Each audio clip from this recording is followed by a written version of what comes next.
नमस्कार दोस्तों, आपका स्टोरी वर्ल्ड वाइड चैनल में स्वागत है। आपके लिए डेली एक नई कहानी लेकर आता हूं। आशा करता हूं कि आपको मेरी कहानी अच्छी लगती होगी। अगर अच्छी लगती है तो चैनल को सब्सक्राइब और लाइक करें वीडियो को।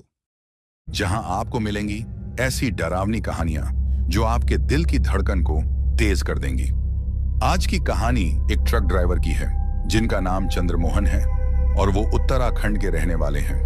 तो अब मैं आपको ये कहानी चंद्रमोहन के नजरिए से सुनाता हूं। लेकिन कहानी शुरू करने से पहले मैं आपको कहना चाहता हूं कि वैसे तो आपने बहुत सी कहानियां सुनी होंगी, लेकिन आज जो कहानी मैं आपको सुनाने वाला हूं उसे सुनकर आपको बहुत मजा आने वाला है और साथ ही डर का एहसास भी होने वाला है।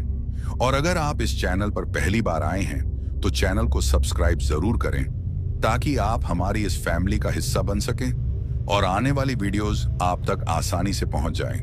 दोस्तों, आप सब कहानी को तो पूरा सुन लेते हो लेकिन वीडियो को लाइक नहीं करते।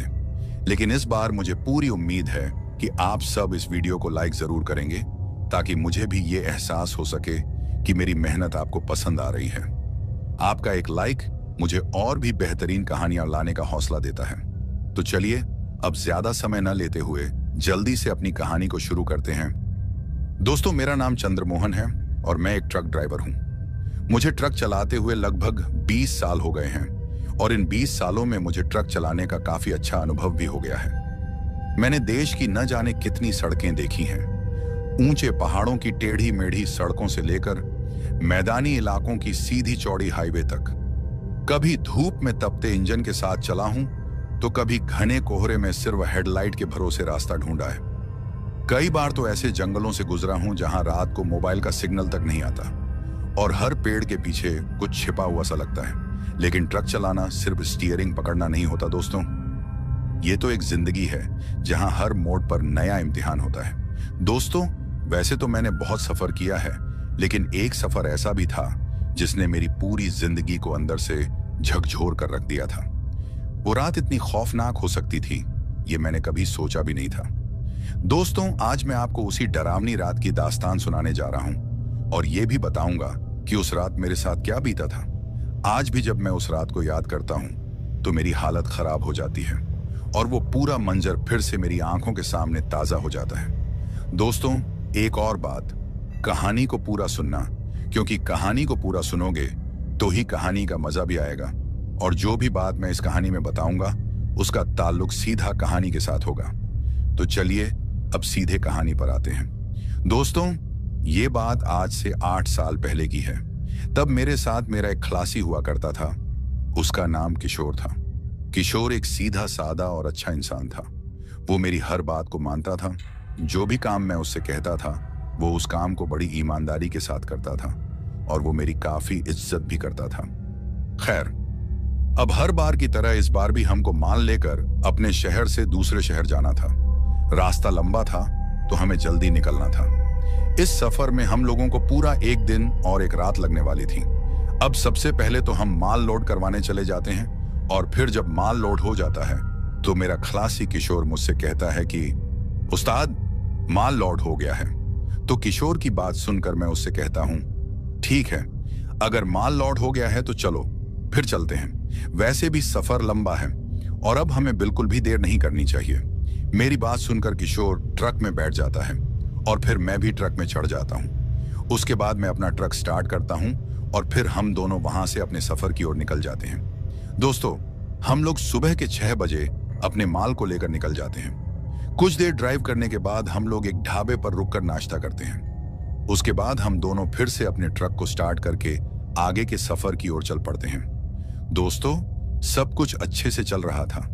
आम दिनों की तरह वो दिन भी अच्छे से गुजर रहा था।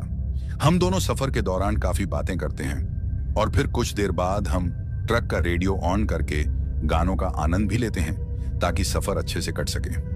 दोस्तों, किशोर जो था वो एक गरीब घर का लड़का था और बहुत मेहनती था। उसे मेरे साथ अभी 1 महीना ही हुआ था, लेकिन इस 1 महीने में उसने मेरा दिल जीत लिया था। मतलब कि मैं जो भी काम उसे देता था वो उस काम को बड़ी ईमानदारी से करता था। अब ये बात मैं आप लोगों को इसीलिए कह रहा हूं क्योंकि किशोर से पहले भी मेरे साथ एक खलासी हुआ करता था। वो काफी आलसी किस्म का था और नशे भी बहुत करता था।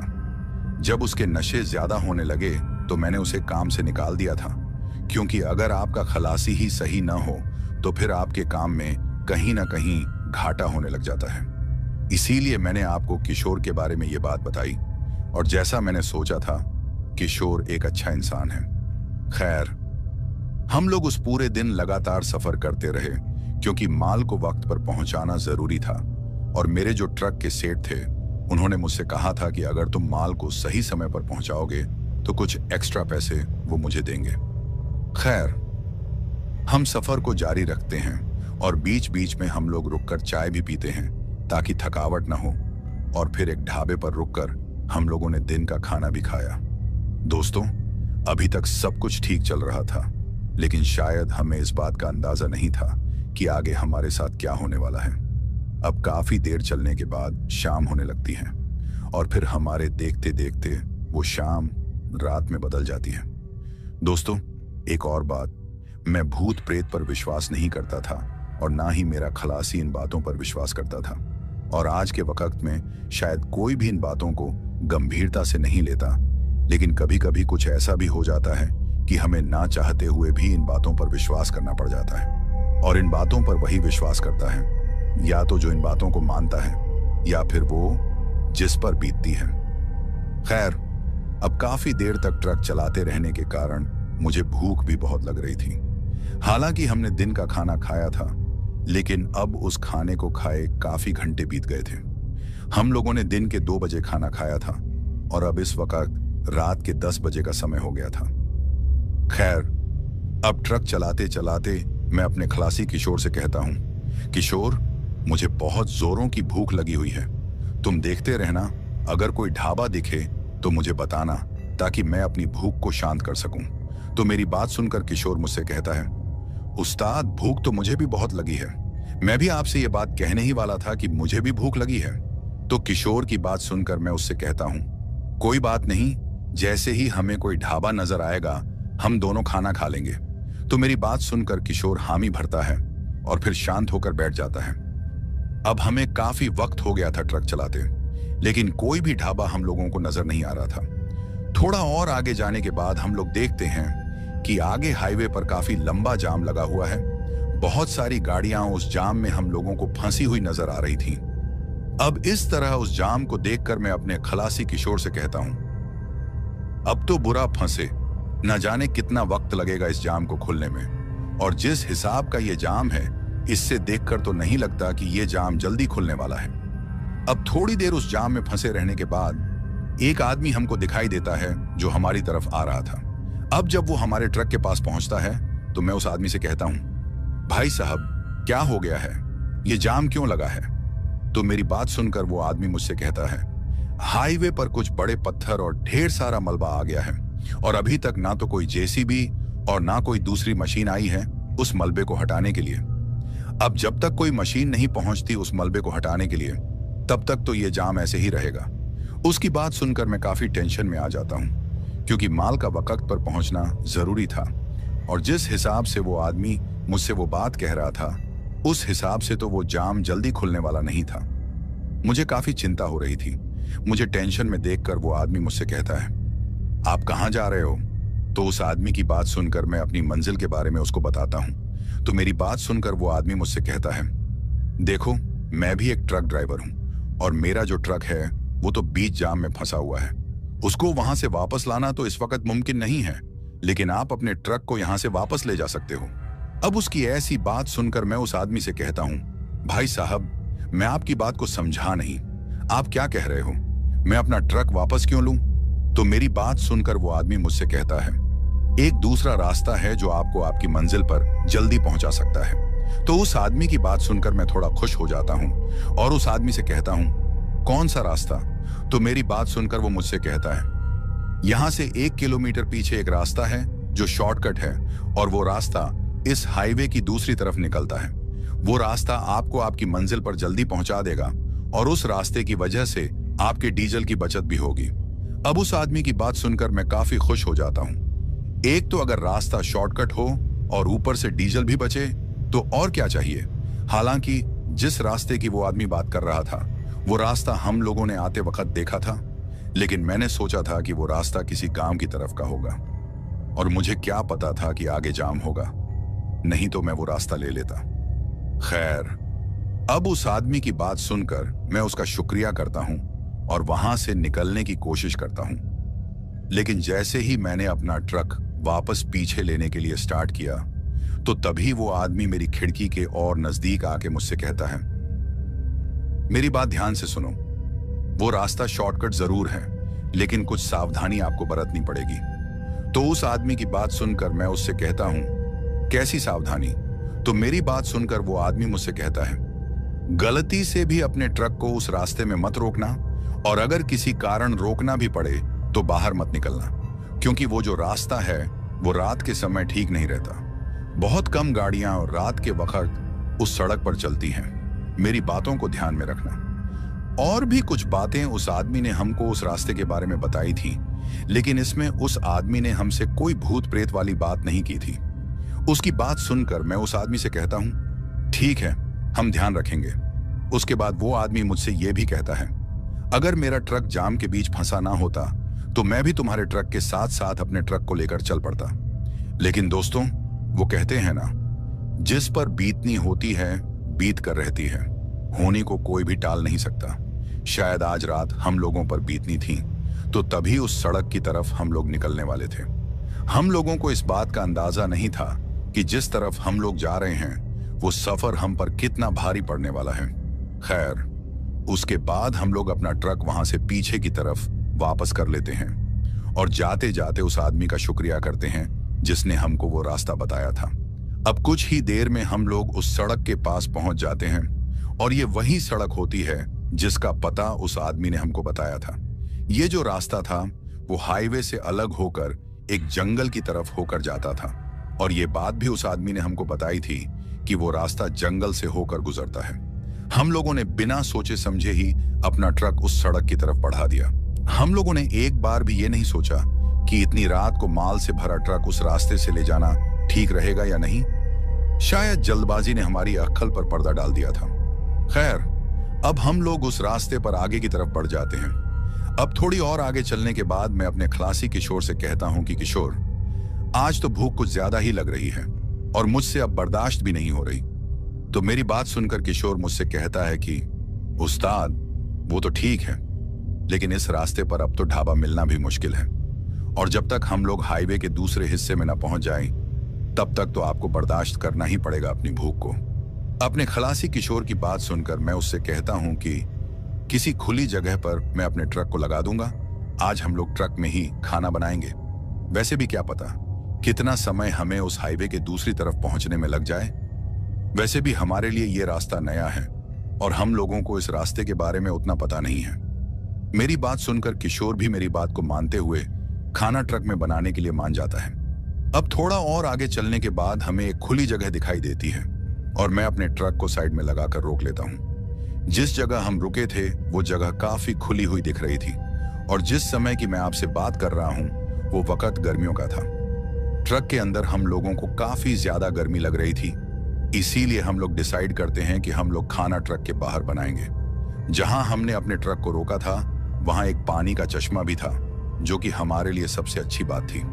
खैर, उसके बाद हम लोग ट्रक के अंदर से गैस चूल्हा निकाल लेते हैं और सड़क के साथ ही एक जगह जिसके ऊपर हरी घास लगी हुई थी वहीं पर खाना बनाने की सोचते हैं। दोस्तों, जब कभी भी हम लोगों को देर हो जाती या फिर किसी भारी जाम में फंस जाते तो हम लोग अपना खाना ट्रक में ही बना लेते थे, और ये हर ट्रक वाला करता है, क्योंकि ट्रक भी हम ड्राइवरों के लिए किसी घर से कम नहीं होता।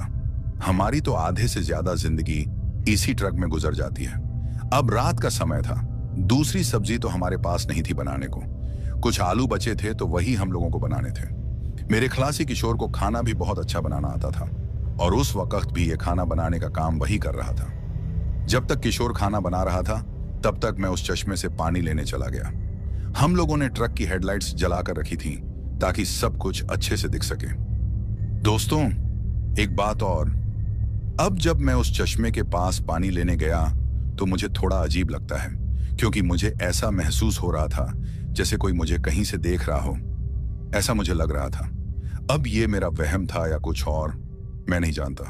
खैर, उसके बाद मैं उस चश्मे से पानी लेकर आ जाता हूं और फिर किशोर के पास पहुंच जाता हूं। किशोर खाना बना रहा था। दोस्तों, वैसे तो वो जंगल काफी घना नजर आ रहा था, लेकिन जहां हम लोग खाना बना रहे थे वो इलाका थोड़ा खुला हुआ था और अब उस इलाके से आगे की तरफ से जंगलनुमा इलाका शुरू होने वाला था। तो तभी उस जंगलनुमा इलाके के शुरू होने से पहले ही मैंने उस जगह पर खाना खाने का डिसाइड किया था, क्योंकि इतना तो मैं जानता था कि जंगल के बीच में रुकना ठीक नहीं रहेगा और उस आदमी ने भी हमको उस रास्ते पर रुकने से मना किया है। अब जिस जगह हम रुके थे वो जगह हाईवे से थोड़ी दूर थी, मतलब कि जब हमने ये रास्ता पकड़ा था वो उस रास्ते के थोड़ी शुरुआत में ही हम लोगों को ये खुली जगह नजर आई थी जहां हम लोग खाना बना रहे हैं। ये बात बोलना जरूरी था क्योंकि आप में से बहुत लोग ये भी सोच रहे होंगे कि उस आदमी ने तो इस रास्ते पर रुकना मना किया था, फिर भी हम लोग क्यों रुके। तो आपको बताता चलूं कि उस आदमी ने हमसे ये भी कहा था कि वो जंगलनुमा इलाका इस सड़क पर चलने के लगभग 2 किलोमीटर के बाद शुरू हो जाएगा और वहां हमको रुकना नहीं है, इसीलिए मैंने उस जगह पर रुकना सही समझा। खैर, अब कुछ ही देर में खाना बनकर तैयार हो जाता है और फिर हम दोनों खाना खाने लग जाते हैं। दोस्तों, जैसा कि मैंने आपको कहा कि किशोर अच्छा खाना बनाता है, उसने आलू की सब्जी काफी अच्छी बनाई थी। उसके बाद हम लोगों ने अपना खाना खत्म किया और फिर अपने सामान को ट्रक में वापस डाल दिया, जो सामान हमने खाना बनाने के लिए निकाला था। खैर, उसके बाद हम लोग फिर से अपने ट्रक को स्टार्ट करके आगे की तरफ निकल जाते हैं। अब थोड़ा और आगे चलने के बाद वो जंगलनुमा इलाका शुरू हो जाता है। हम लोग जैसे ही अपने ट्रक को उस जंगलनुमा इलाके के अंदर ले जा रहे होते हैं तो तभी मेरी नजर उस सड़क के साथ में एक बड़े से बोर्ड पर पड़ती है। उस बोर्ड पर कुछ लिखा हुआ था। अब ट्रक चलाते चलाते जब मेरे ट्रक की हेडलाइट्स की रोशनी उस बोर्ड पर पड़ती है तो मुझे उस बोर्ड पर बड़े बड़े शब्दों में कोई चेतावनी नजर आती है। लेकिन दोस्तों, मैं उस चेतावनी को नजरअंदाज करके अपने ट्रक को बिना रोके ही वहां से आगे की तरफ निकल जाता हूं, जो कि मेरी सबसे बड़ी गलती होती है। काश उस रात मैंने उस चेतावनी को ध्यान से पढ़ा होता तो वो ना होता जो अब हम लोगों के साथ होने वाला है। दोस्तों, एक और बात जो मैं आप सबको कहना चाहता हूं और वो बात यह है कि आप में से भी बहुत से लोग ऐसे होंगे जो हाईवे पर लगी किसी भी चेतावनी को नजरअंदाज करके आगे की तरफ बढ़ जाते हैं, जबकि हम लोगों को ऐसा नहीं करना चाहिए, क्योंकि अगर कोई चेतावनी लिखी होती है तो उससे हमारा ही फायदा होता है। हम सावधान हो जाते हैं आगे आने वाली मुसीबत से। खैर, उस वक्त मैंने भी उस चेतावनी को नजरअंदाज कर दिया था, जबकि मुझे ऐसा नहीं करना चाहिए था। मैं बस यही सोच रहा था कि इस बोर्ड पर जो चेतावनी लिखी हुई है वो यही होगी कि जंगली जानवरों से सावधान रहो, वगैरह वगैरह। तभी मैंने उस चेतावनी को नजरअंदाज कर दिया था। खैर, अब जैसे जैसे हम लोग आगे की तरफ बढ़ रहे थे, रास्ता और भी सुनसान होता चला जा रहा था। अंधेरा काफी घना नजर आ रहा था और दूर दूर तक हमें उस अंधेरे में कुछ भी नजर नहीं आ रहा था। हम बस उतना ही रास्ता देख सकते थे जितना हमारे ट्रक की हेडलाइट्स हमें दिखा रही थी। उस पूरे जंगल के बीच में उस सड़क पर सिर्फ हमारा ही ट्रक चल रहा था। बाकी कोई भी दूसरी गाड़ी हमें उस रास्ते पर नजर नहीं आ रही थी। माहौल काफी डरावना बनता जा रहा था। अब जब हम उस जंगलनुमा इलाके के अंदर चले आए थे, तभी मेरा खलासी किशोर मुझसे कहता है कि उस्ताद, मुझे नींद आ रही है, मैं कुछ देर आराम करता हूं। तो उसकी बात सुनकर मैं उससे कहता हूं, कोई बात नहीं, तुम ट्रक में पीछे की तरफ जो बेड लगा है वहां जाकर सो जाओ। मेरी बात सुनकर किशोर ट्रक के पीछे लगे बेड पर सो जाता है। दोस्तों, अभी तक सब कुछ नॉर्मल चल रहा था। किशोर को भी अब कुछ ही देर में नींद आ जाती है। अब उस सुनसान सड़क पर सिर्फ मैं ही अपने ट्रक को चला रहा था। किशोर के सोने के बाद तो उस रास्ते का माहौल और भी डरावना बनता जा रहा था। अब कुछ देर तक तो सब ठीक रहता है, लेकिन फिर तभी मुझे किसी के रोने की आवाज आती है। दोस्तों, ट्रक चलाते चलाते मुझे किसी के रोने की आवाज आती है और जो रोने की आवाज मुझे सुनाई दे रही थी वो पूरे जंगल में गूंज रही थी। अब आप में से बहुत से लोगों के दिमाग में ये बात चल रही होगी कि रात के वक्त कौन रो रहा होगा। तो आपको बताता चलूं कि उस वक्त मुझे भी ऐसा ही लग रहा था और मैं भी यही सोच रहा था कि इस वक्त ये कौन रो रहा है। दोस्तों, वो आवाज किसी औरत के रोने की थी और वो औरत काफी जोर से रो रही थी। ऐसा लग रहा था जैसे वो किसी तकलीफ में है। जैसे जैसे मेरा ट्रक आगे की तरफ बढ़ रहा था, वो रोने की आवाज काफी तेज होती जा रही थी। अब जब कुछ देर तक लगातार मुझे वो रोने की आवाज आती है तो मुझे काफी अजीब लगता है और फिर मैं अपने ट्रक को थोड़ा धीमा कर लेता हूँ। उसके बाद मैं अपने खलासी किशोर को आवाज देता हूँ। मेरी 2 से 3 बार आवाज लगाने के बाद किशोर जाग जाता है और मुझसे कहता है, क्या हो गया उस्ताद, आप मुझे जगा क्यों रहे हो, कोई दिक्कत आ गई क्या? तो किशोर की बात सुनकर मैं उससे कहता हूँ, दिक्कत वाली बात तो अभी तक नहीं है। और फिर मैं उससे ये भी कहता हूँ कि क्या तुम्हें भी किसी औरत के रोने की आवाज सुनाई दी? तो मेरी बात सुनकर किशोर मुझसे कहता है, नहीं उस्ताद, मुझे किसी के रोने की आवाज नहीं आई। दोस्तों, जब मैं अपने खलासी से ये बात कर रहा था उस वक्त वो रोने की आवाज बंद हो गई थी। उसके बाद किशोर मुझसे कहता है, कौन रो रहा है उस्ताद, और आपको किसके रोने की आवाज आई? तो किशोर की बात सुनकर मैं उससे कहता हूं, मुझे एक औरत के रोने की आवाज सुनाई दी थी। वो काफी जोर से रो रही थी। मैंने सोचा क्या पता वो आवाज तुमने भी सुनी हो। तो मेरी बात सुनकर वो मुझसे कहता है, उस्ताद, आपने जरूर किसी जंगली जानवर की आवाज सुनी होगी, नहीं तो इतने घने जंगल में कौन औरत रो रही होगी। और हो सकता है उस्ताद ये आपका वहम हो। किशोर की बात सुनकर मैं उसे कहता हूं, ये मेरा वहम तो नहीं हो सकता, मैंने काफी ध्यान से उस रोने वाली आवाज को सुना है। खैर, उसके बाद मैं किशोर से कहता हूं, कोई बात नहीं, तुम सो जाओ, हो सकता है मेरे ही कान बज रहे हों। उसके बाद किशोर फिर से सो जाता है। अब कुछ देर और ट्रक चलाने के बाद मुझे अचानक से ट्रक के सामने की तरफ कोई हलचल महसूस होती है और फिर मुझे कुछ ऐसा नजर आता है जिसको देखकर पहले तो मैं एकदम से चौंक जाता हूं, लेकिन फिर खुद को संभाल कर काफी ध्यान से आगे की तरफ देखता हूं। दोस्तों, अब आप लोग ये सोच रहे होंगे कि मैंने ऐसा क्या देख लिया जिसको देखकर मैं एकदम से चौंक गया था। तो आपको बताता चलूं कि मैं देखता हूं कि एक छोटा सा लड़का जंगल से भागता हुआ उस सड़क को काफी तेजी से पार करता है और फिर वो लड़का जंगल के दूसरी तरफ चला जाता है। और ये जो भी मैंने देखा वो काफी तेजी में हुआ था। मतलब कि जो लड़का मैंने देखा था वो बहुत तेजी से सड़क पार करके दूसरी तरफ जंगल के अंदर भागता हुआ मुझे दिखाई देता है। उस लड़के की उम्र यही कोई 5 से 7 साल के बीच की होगी। अब जब मैंने उस लड़के को सड़क पार करते देखा तो पहले तो मैं एकदम से चौंक जाता हूं और फिर एकदम से अपने ट्रक को ब्रेक लगा देता हूं। दोस्तों, मुझे काफी अजीब लग रहा था और मुझे इस बात की समझ ही नहीं आ रही थी कि रात के इस वक्त इस घने और डरावने जंगल में ये बच्चा आया कहां से, और अगर आया भी तो ये जंगल की तरफ क्यों भागा। उस वक्त बहुत से सवाल मेरे अंदर उठ रहे थे। अब जब मैंने उस लड़के को भागकर जंगल के दूसरी तरफ जाते देखा तो पहले तो मैं ट्रक को रोक लेता हूं। उसके बाद मैं फिर से अपने खलासी किशोर को आवाज देकर जगाता हूं। मेरी आवाज सुनकर किशोर फिर से जाग जाता है और फिर वो मुझसे कहता है, अब क्या हो गया उस्ताद? तो किशोर की बात सुनकर मैं उसको कहता हूं कि मैंने अभी अभी एक छोटे से लड़के को देखा जो कि सड़क क्रॉस करके दूसरी तरफ चला गया और काफी तेजी में वो लड़का मुझे उस जंगल की तरफ भागता हुआ नजर आया था। मेरी बात सुनकर किशोर ऊपर की तरफ हो जाता है और फिर मुझसे कहता है, उस्ताद, इस वक्त कौन लड़का होगा जिसको आपने देखा है? तो उसकी बात सुनकर मैं उससे कहता हूं, वही तो मुझे भी समझ नहीं आ रहा कि वो लड़का आया तो आया कहां से। लेकिन इस बार भी किशोर मुझसे कहता है, हो सकता है उस्ताद ये भी आपका वहम हो, आपने जरूर कोई जंगली जानवर देखा होगा, और वैसे भी इतनी रात को कौन बच्चा इस जंगल में जाएगा। इस जंगल को देखकर तो हम लोग भी हिम्मत नहीं कर सकते उस जंगल में जाने की, फिर वो लड़का कैसे जंगल में जा सकता है। उसके बाद किशोर मुझसे कहता है, उस्ताद, आप जल्दी यहां से चलो, वैसे भी मुझे कुछ ठीक नहीं लग रहा यहां। एक तो जंगल इतना घना और ऊपर से हमें यह भी नहीं पता कि अभी कितना वक्त हमें और लगेगा मेन हाईवे तक पहुंचने में। किशोर की बात मानकर मैं ट्रक को फिर से आगे की तरफ बढ़ा देता हूं। अब किशोर भी पीछे से उठकर मेरे साथ आगे की तरफ आ जाता है। मेरी वजह से उस बेचारे की नींद 2 बार टूट चुकी थी। किशोर अब मुझे चौकन्ना नजर आ रहा था। वो काफी ध्यान से सड़क के दोनों तरफ नजर मार रहा था।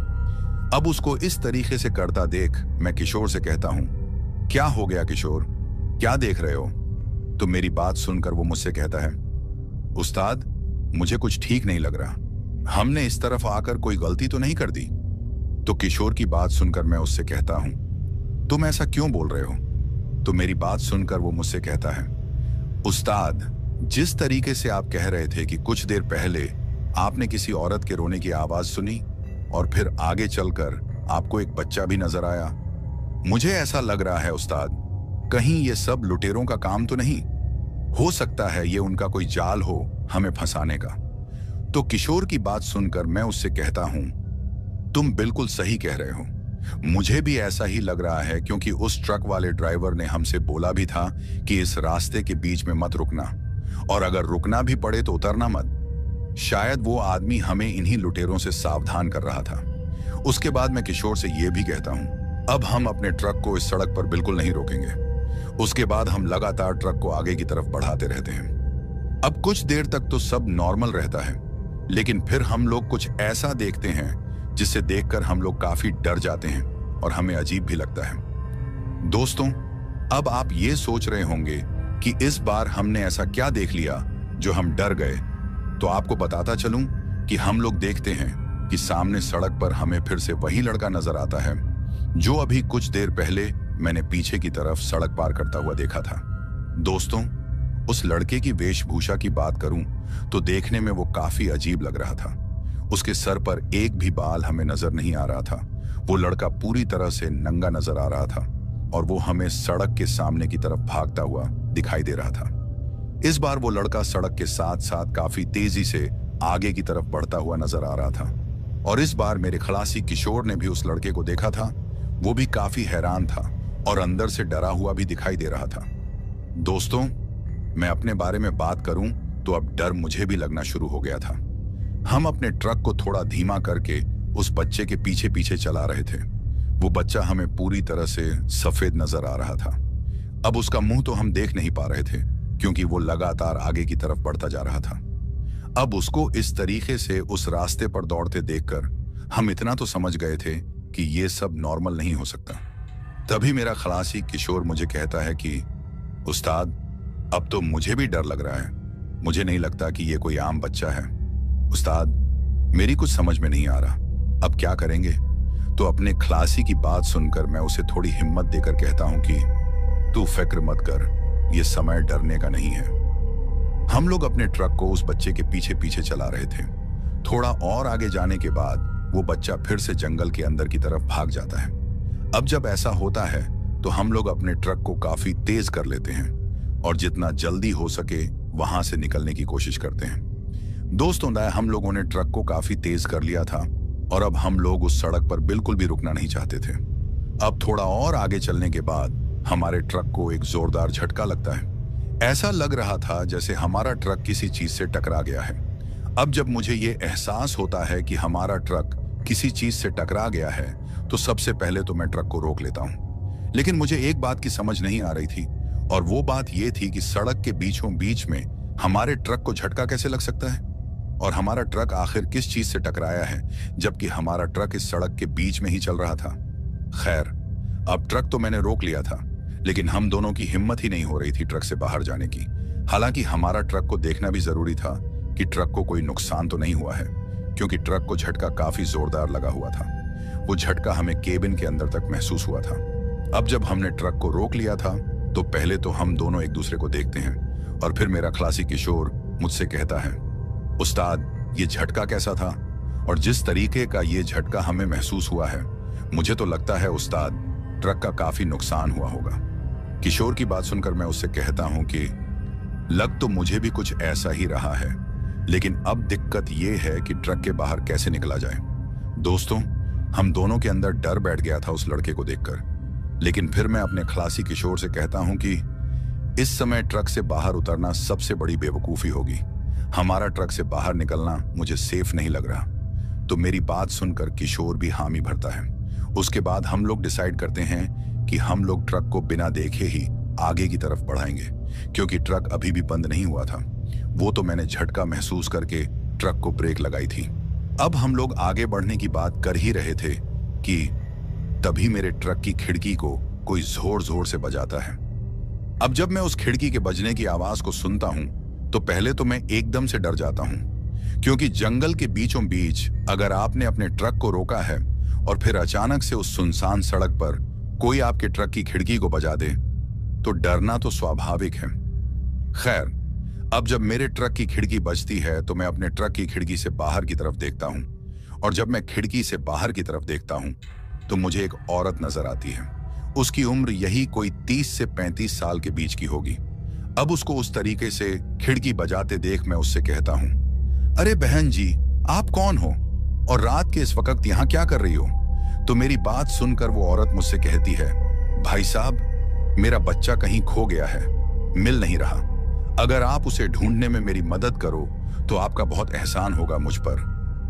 दोस्तों, उस औरत की बात करूं तो वो देखने में काफी गरीब लग रही थी। उसने फटे पुराने कपड़े पहन रखे थे, बाल भी बिखरे हुए दिखाई दे रहे थे। सच कहूं तो मुझे उस औरत को देखकर उस पर दया भी आ रही थी, लेकिन मुझे अजीब बात उसकी ये लगी कि इतनी रात को ये औरत इस सुनसान सड़क पर क्या कर रही थी।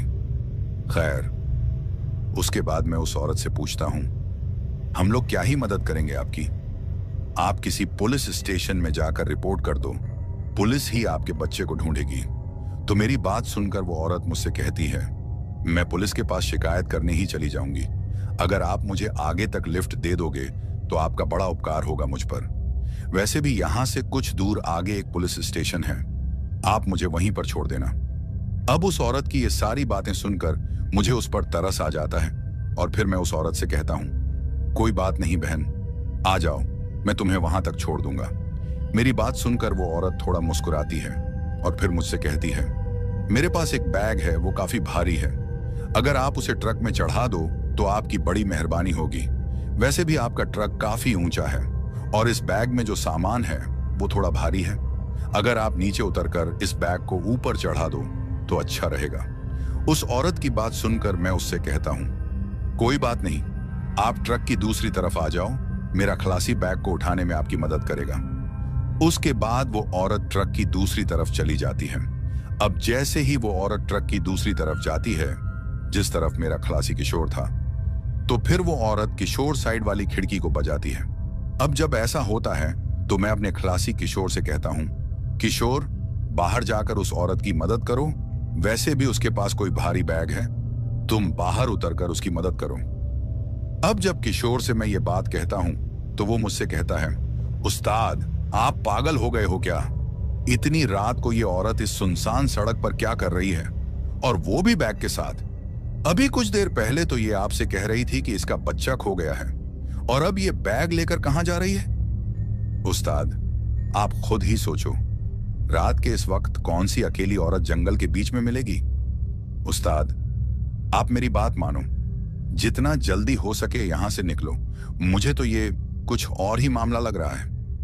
अब जब मेरा खलासी किशोर मुझे ये बात कहता है तो मुझे भी उसकी बात सही लगती है, और फिर मैं डिसाइड करता हूं कि इस औरत को लिफ्ट न देकर हम लोग आगे की तरफ बढ़ जाते हैं। दोस्तों, अब जैसे ही मैं अपने ट्रक को आगे की तरफ बढ़ाता हूं तो तभी वो औरत फिर से मेरी खिड़की को बजाती है और फिर मुझसे कहती है, आपका साथी खिड़की नहीं खोल रहा? उसकी बात सुनकर मैं उससे कहता हूं, माफ करना बहन, तुम किसी और से लिफ्ट ले लेना। अब जब मैंने उससे ये बात कही तो वो मेरी ये बात सुनकर काफी गुस्से में आ जाती है और फिर काफी तेज आवाज में मुझसे कहती है, तुझे समझ नहीं आ रहा कि मैं क्या कह रही हूं? जल्दी से बाहर आ और इस बैग को उठाने में मेरी मदद कर। अब जब उसके मुंह से मैं ऐसी बात सुनता हूं तो मुझे थोड़ा डर लग जाता है। तभी मेरा खलासी किशोर मुझसे कहता है, उस्ताद, निकलो यहां से, इसकी बात मत सुनो। किशोर की बात सुनकर मैं ट्रक को आगे की तरफ बढ़ा लेता हूं। दोस्तों, अब जैसे ही मैंने अपने ट्रक को आगे की तरफ बढ़ाया तो मैं देखता हूं पीछे की तरफ से काफी भयानक चीख मुझे सुनाई देती है। वो चीख इतनी भयानक थी कि पूरा जंगल उस चीख से गूंज उठा था। हम लोग काफी तेजी से अपने ट्रक को आगे की तरफ बढ़ा रहे थे। अब कुछ देर और आगे जाने के बाद किशोर की भी चीख निकल जाती है। अब जब किशोर ऐसा करता है तो मैं उससे कहता हूं कि क्या हो गया किशोर, तुम चीख क्यों रहे हो? तो मेरी बात सुनकर वो अपनी उंगली को ट्रक के बाहर की तरफ लगे साइड मिरर पर करता है और फिर मुझसे कहता है कि उस्ताद, मुझे नहीं लगता कि आज हम लोग यहां से जिंदा लौट कर जाएंगे। उसके बाद वो मुझसे कहता है कि वो देखो उस्ताद, वो बच्चा हमारे ट्रक के पीछे की तरफ चढ़ा हुआ मुझे नजर आ रहा है। दोस्तों, अब जब मैं किशोर वाली खिड़की के साइड मिरर पर नजर मारता हूं तो मेरी हालत भी खराब हो जाती है।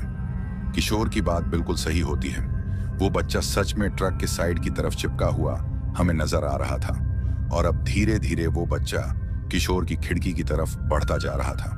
जिस तरह से कोई मकड़ी किसी दीवार पर चिपक कर चलती है, ठीक उसी तरह से वो बच्चा हमारे ट्रक के साइड की तरफ चिपका हुआ हमें नजर आ रहा था।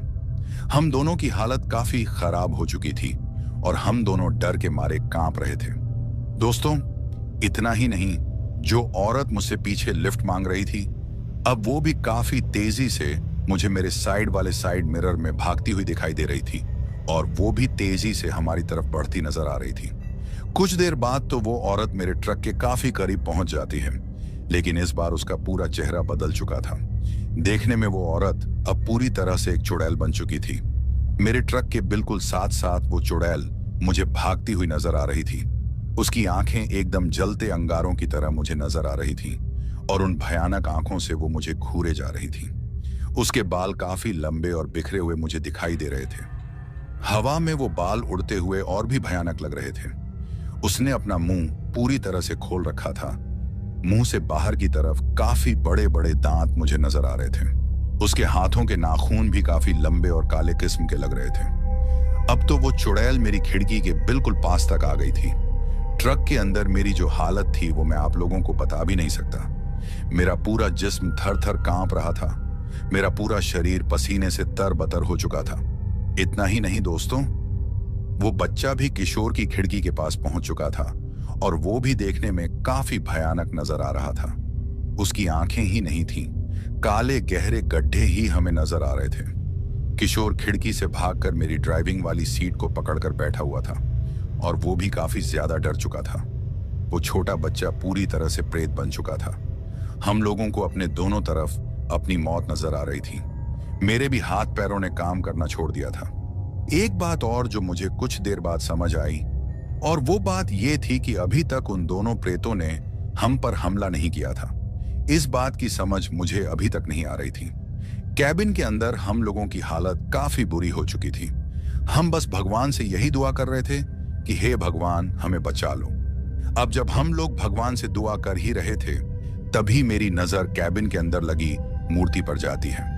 और जब ऐसा होता है तो मुझे थोड़ी हिम्मत मिल जाती है, क्योंकि अब मैं इतना तो समझ चुका था कि ये दोनों प्रेत और चुड़ैल हमारे ट्रक के अंदर नहीं आ सकते, क्योंकि कैबिन में भगवान की मूर्ति जो लगी है, और शायद इस मूर्ति के बदौलत ही अभी तक ये दोनों हम पर हमला नहीं कर पाए। उसके बाद मैं अपने आप को थोड़ी हिम्मत देता हूं और किशोर से कहता हूं कि डरने की बात नहीं है।